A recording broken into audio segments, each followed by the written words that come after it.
Jeg vil vise jer, hvordan I kan georeferere et billede, og på den måde få et baggrundsbillede ind som det her i SiteWorks.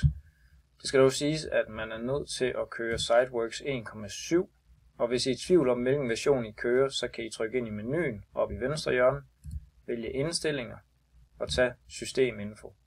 Så vil I have versionen her lige under Site Controller Software. Men lad os springe ud i det. Det vi starter med er egentlig at gå ind på Google Maps, som I ser her, og så finder vi adressen for det område, som vi gerne vil have et baggrundsbillede ind af. Så vælger jeg mere hernede, trykker over på satellit, og så slår jeg etiketter fra, så vi kun har billedet tilbage. Så kan jeg krydse kortoplysninger ned, og jeg kan skjule det sidepanel her. Så åbner jeg mit klippeværktøj, og så tager vi lige et skærmbillede af det her luftfoto her.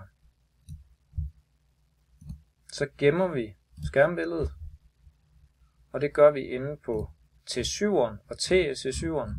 Vil det være inde på C-drevet, og så Trimble Synchronizer Data, PC, SCS 900 Data, og så skal I vælge det projekt, som I gerne vil have lavet det her baggrundsbillede i.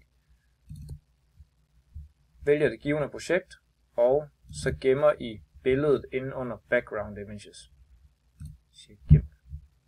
Så kan vi egentlig krydse det ned, og så åbner vi SiteWorks op.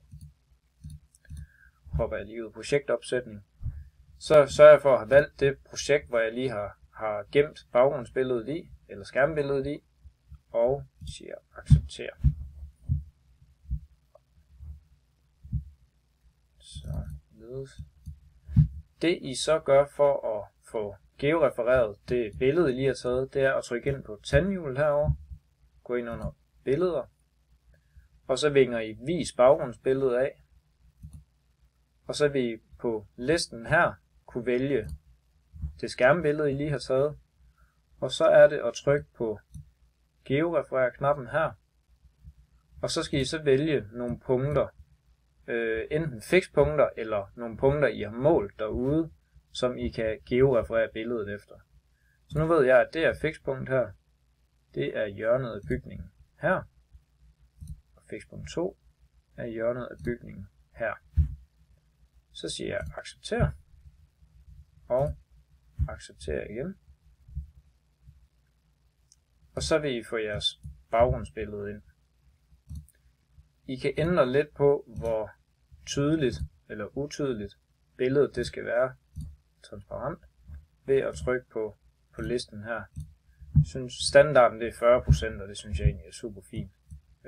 Men det gør jo, at hvis man har nogle linjer eller målte punkter, det gør det lidt nemmere at se dem.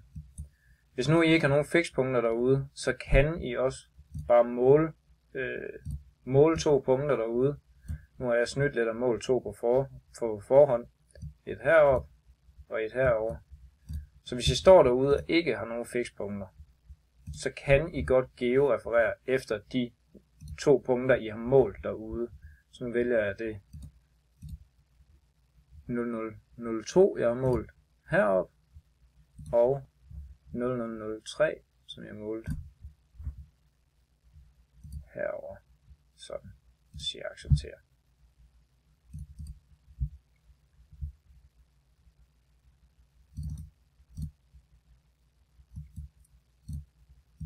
Sådan kan I importere et baggrundsbillede eller baggrundskort ind i SiteWorks, og så bruge det til at orientere jer efter.